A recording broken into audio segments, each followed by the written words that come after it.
Hi everyone, and welcome back to Holiday Baking from my home to yours. Today we are making potato latkes. Now, this is not a tradition my family follows. However, it is a tradition that many families who celebrate Hanukkah, they have this one. So we are making them because it is very important that we are celebrating everyone in our community and not just what we typically do. So I did practice this recipe last night, made a few adjustments, learn some tricks of the trade, but the things you're going to need are some potatoes, some eggs, some onions, and salt, pepper, and flour of some kind. So to start off, I am going to be using a grater. You don't need to use a grater. You could use a food processor if you have that. I don't, so I'm going to be using a grater. So first you're going to peel your potatoes. I have chosen some yellow potatoes. They are a bit softer. They have a little bit more light to them. When I was learning the recipe, I did some research on some different blogs, and one of the women, she learned the recipe from her mom. And when she was making them, her mother originally told her, when you go to the store, you need to go buy yellow potatoes and yellow onions. She got to the store and her mother called her back and said, well, you can do any potatoes, you can do any onions, you can just put anything in them that you can find at home. So what that tells me is that you can probably pick just about any kind of potato and any kind of onion. But I'm going to go with yellow potatoes and yellow onions. So one of the things you need to know about this is you're going to want to squeeze as much of the water out of the potatoes as you can. So if you finish peeling your potatoes or onions before me and you start on the grating part, you're going to want to grate them. I'm going to grate mine into a tea towel. I tried using paper towel yesterday and it just broke, so that didn't work so well for me. So I'm going to squeeze mine into one of those. But first you're just going to want to peel them and peel your onions, and then you can start grating them. So when we were demoing this yesterday, we just followed the traditional recipe. So we just did onions, the potatoes, salt, pepper, added the other ingredients. You can, in fact, add any kind of flavoring you want. So if you want them to have a little bit of spice to them, you can add spice to them. If your family does not like onions, you can take the onions out of them. That's fine too. So that is one of the nice pieces about this is you can kind of make it your own. So there's lots of different flavors that you can add. And that includes toppings. A more common topping would be sour cream. I may or may not have put ketchup on top of mine, but I feel like any fried potato needs ketchup on top of it, so that was just my choice. So once you have your potatoes peeled, you are going to very carefully use your grater, and you are going to grate them. Grating is a very dangerous activity, so watch out for your fingers. When I was also doing this at home, I used a frying pan when I was frying them, but when I'm doing them with you guys, I'm going to use just one of those skillets that plug in, just so that you can see what I'm doing. I didn't really want to take my laptop over to the stove. Didn't think that would end well for me. So I'm going to use this and see how it works. But if you're frying, you want to use a flavorful oil. So we used olive. It wouldn't be my favorite. I would choose like a vegetable oil or a canola oil, and I'm going to be using a safflower oil. That is going to be my oil of choice tonight. So that's what we're going to use. So for anyone just joining us, I am just grating my potatoes. If you have a food processor, it's probably a much faster method, but I do not own one of those. Maybe I will be investing in one. So I also did some research on the potato latkes just because I was curious. Most foods that we eat at the holidays have some kind of tradition around them. So I did some research, and then I also reached out to someone who's actually going to be running the program with me next week, and she gave me some great information. And the potato latkes come from a couple different stories, and there's no one specific reason for them.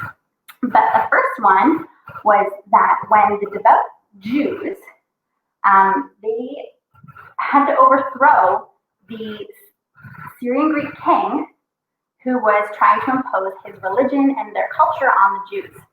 So when they were finally able to do that, they tried to take back their temple. And when they did, they were looking for oil so that they could relight their candelabra. The amount of oil that they found was only enough oil for one night, but it ended up lasting them 8 nights. So when that was all done and the temple was back to reinstated with them, they started eating any type of food that could be cooked in oil and had a lot of fat content to celebrate that the oil lasted that long, even though it shouldn't have. So that was the first half of it. But that didn't really explain the story of the potato latkes. So I kind of investigated a little bit more because it just didn't seem to make sense to me what that was. So then I did some more research, and there was a widow named Judith, and at the time there was a man, and his name was Holofernes, and he had taken siege of the town of Bethulia. And Judith went to the town of Bethulia with the idea that she was going to kind of trick Holofernes into letting them go. So how she did it was she plied him with cheese, deep fried cheese, basically. So it was kind of potato latkes, but without the potato, and substitute them for a really salty cheese. When he was eating this, he ate so much of it that it made him really thirsty. So then he started drinking lots of wine, which, well, we all know what happens when you drink far too much wine. He passed out. And when he passed out, Judas chopped his head off. Thus, the siege was over, and the people were free. So, thus came the deep fried cheese. But again, that's not a potato latke.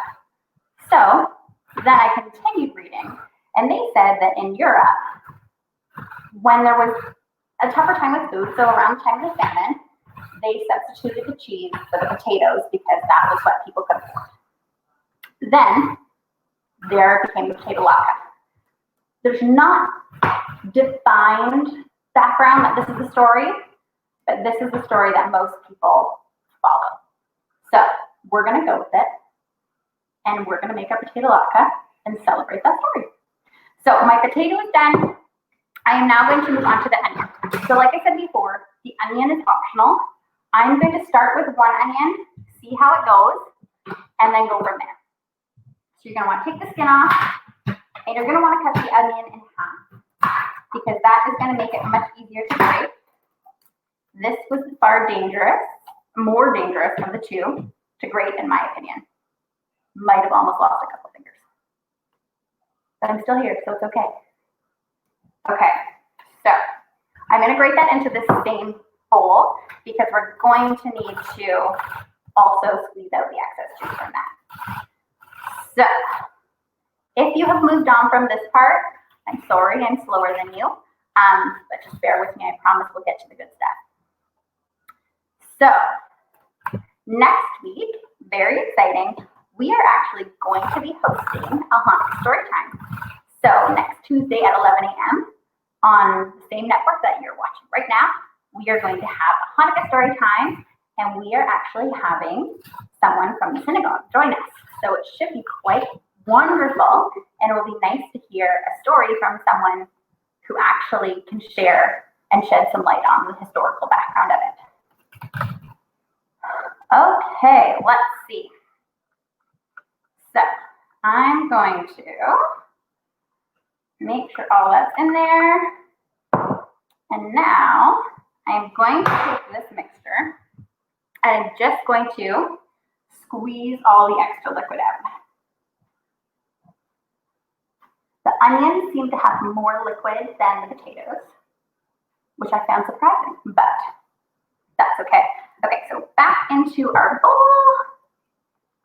And our next step is eggs. So depending on how much mixture you made, this is an easy recipe to cut into pieces. So if what's on the screen you think, there's only 2 people in our household, that's way too much, you can cut any of it in half. It's really easy. We made a smaller recipe yesterday. We just kind of halved this. it was still a lot. We ate a lot of potato latkes last night, like 4 or 5 each. It was a bit excessive. So I'm going to do 2 eggs just for the amount I'm making. And put those in. And I'm going to mix those in before I add anything else. Okay. So in my household, I cannot have wheat. So I've opted to use a gluten-free flour, which would not be the typical flour used. You can use all-purpose flour, but for my purposes, I am going to use a rice flour. I used it last night. It didn't add any weird texture, it didn't add any weird flavor. So I'm going to trust it. And again, with the flour, on here I have 4 tablespoons. It depends on how your potatoes mash up. So if there was a little bit of excess liquid, you might need a little bit more. If not, just kind of eyeball it. So I'm going to start with 3 just to see how that goes. The egg and the flour are just the binding features.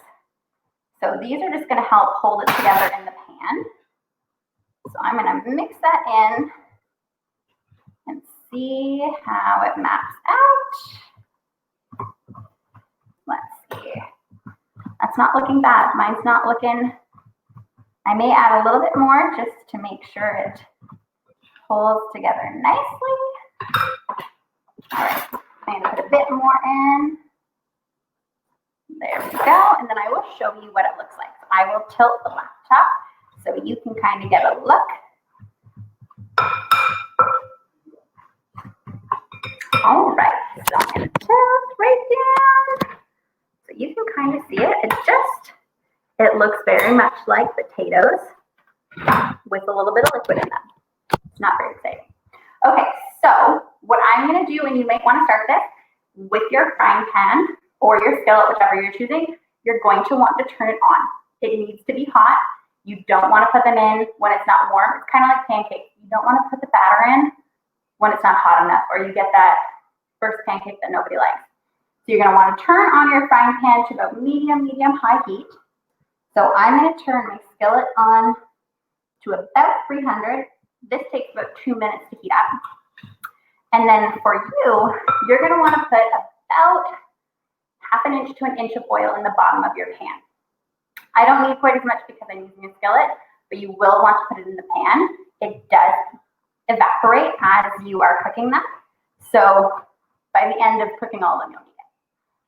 So a good tester for when your oil is ready is if you put a little water on your fingertips and you toss it into the pan, it should sizzle when it comes up, and that way you'll know it's all ready to be heated. So I'm going to add pepper. We do have the measurements on here. I'm really sorry, guys. I'm not great with measuring.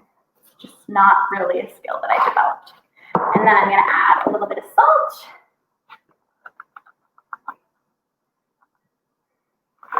So once we finish making these at home and we've eaten the first batch, I didn't cook it all. My fiance then went in and he's a little bit more, he likes to add flavors.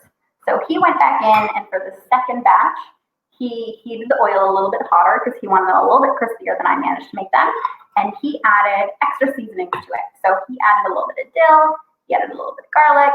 I think he added a little bit of spice in there too. So if you are someone who likes spice, add anything you want. They taste nice. And you can't really go wrong with potatoes. That's the nice thing about potatoes. With potatoes, just about anything goes. You could go sweeter. You could go more savory.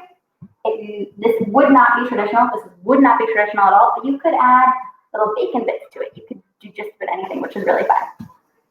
So I just put my oil in. I'm going to let that heat up a little bit. But I will put my laptop down so you can see what's going on when I cook them. I have this thing where I don't like when things get on my hand. So I'm holding my one hand up because it feels very dry and starchy from the potatoes and the salt. I will wash them when this is done though, because I don't want to lose my camera. All right, so my oil is almost hot enough. I think it's hot. Let's see. almost there. I can hear it sizzle. So before it goes in, it's gonna look like this. Now, there's no rhyme or reason to how you drop these in. It's not like you grab a ladle and you ladle it in and it'll be perfect. You're just gonna grab your spoon, you're gonna plop them on, and you're gonna let them fry. So you want them to be crispy. You don't want them to be soft. If they're soft, then you can feel all the oil. What we also did was we put down a piece of paper towel, and the ones that were done, we put them onto the paper towel so that the oil could kind of soak off before we ate them. I'm sure there's a better way to do that. That was just how we did them.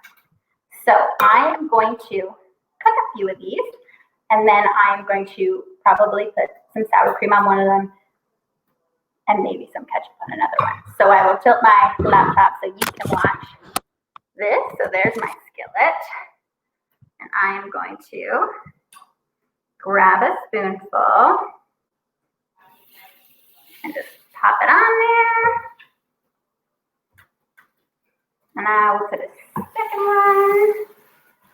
And this skillet's so big that I think I'll do 3. My frying pan was a little bit smaller yesterday, so I was only doing them 2 at a time. But that's already sounding good. There's good sizzling. And while those sizzle away, I'm going to grab a plate.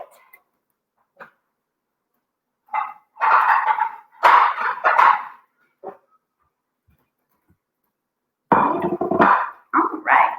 They're smelling good.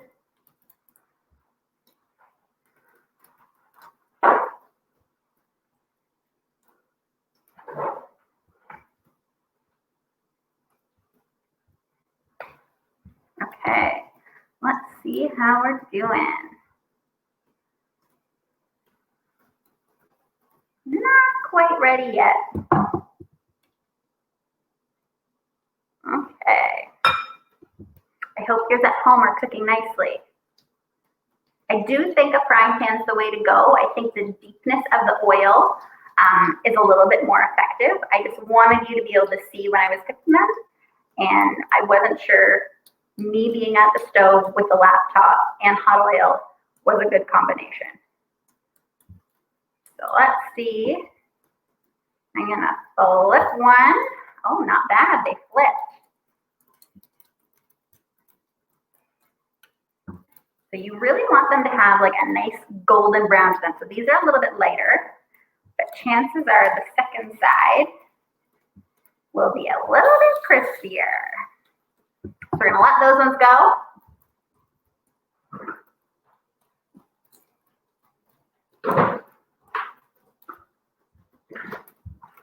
So another thing, most people are gonna use regular sour cream. To add my not being able to have dairy, I can't have dairy. So I use tofu, which is a tofu-based sour cream. So it is a little bit thicker, but that's what I will put on top of one. And then my good old ketchup, which is very not traditional, but I really do love ketchup. So these guys sound good. And I may add a few more to this pan. Let's see. We're gonna put one there. I hope you guys are having fun making these at home. They're pretty tasty and they're a pretty easy weeknight meal.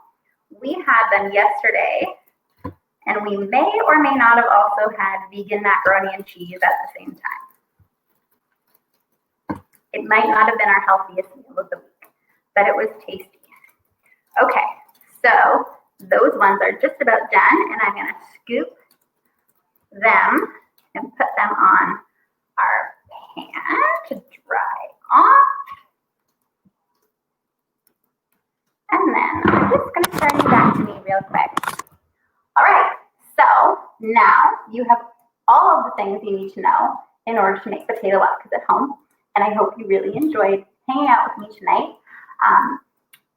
Obviously, as I said at the beginning, this is not a tradition that I typically follow at home, but at Waterloo Public Library, we do like to celebrate everything in our community that is being celebrated by our community members.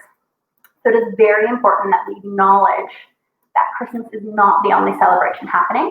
Hanukkah is happening also, and I encourage you, if you don't know much about it, to do some research like I did. And I learned a few things. On top of that, next week we are having a Hanukkah story time. So next Tuesday at 11 o'clock, hop back on our Facebook page or our YouTube channel, and you can come hang out with me and some new friends, and we are going to have a Hanukkah story time. Anyone is welcome to join, and it should be quite wonderful.